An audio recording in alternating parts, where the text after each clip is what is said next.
Good evening. A South Dakota man who admitted to defrauding investors of more than $1 million received a last-minute pardon from President Donald Trump. Paul Erickson also made national headlines because of his relationship with Russian agent Maria Butina.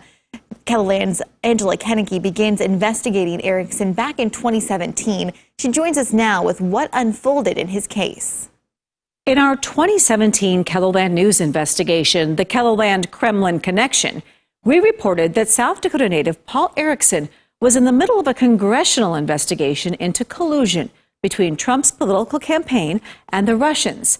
In a 2016 email titled Kremlin Connection, Paul Erickson told a Trump campaign advisor he could set up a meeting between Trump and Putin. We live in a time of a testing of public character. The Vermilion native was dating Russian operative Maria Butina, and together they formed a limited liability company in 2016 in South Dakota called Bridges.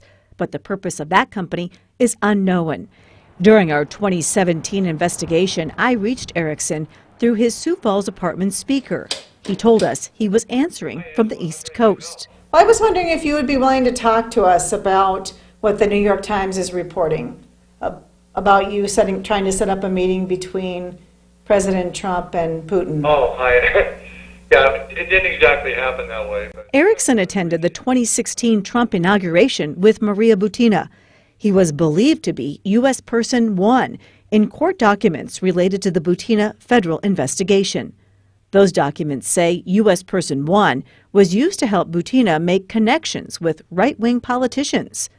Butina was deported to Russia in 2019 after admitting she sought to infiltrate conservative political groups to promote Russia's agenda. Erickson's pardon was supported by Kellyanne Conway.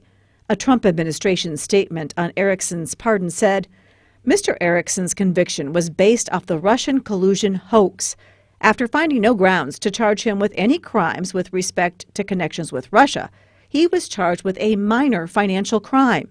It goes on to say, this pardon helps right the wrongs of what has been revealed to be perhaps the greatest witch hunt in American history. Erickson pleaded guilty to charges of wire fraud and money laundering involving a bogus housing project in North Dakota's Bakken oil fields. Federal prosecutors said investors were bilked out of $1.2 million, not a minor financial crime. Erickson promised investors returns of up to 150% while spending their money on personal expenses for Butina. He was sentenced to 7 years in prison in July. Following Erickson's sentencing in Sioux Falls for the investor fraud case, we waited outside the federal courthouse for 2 hours to speak to him. Finally, I went inside to ask for an interview. I mean, if you want to say anything to the investors at all, I'll give you a chance to do that. Erickson never responded.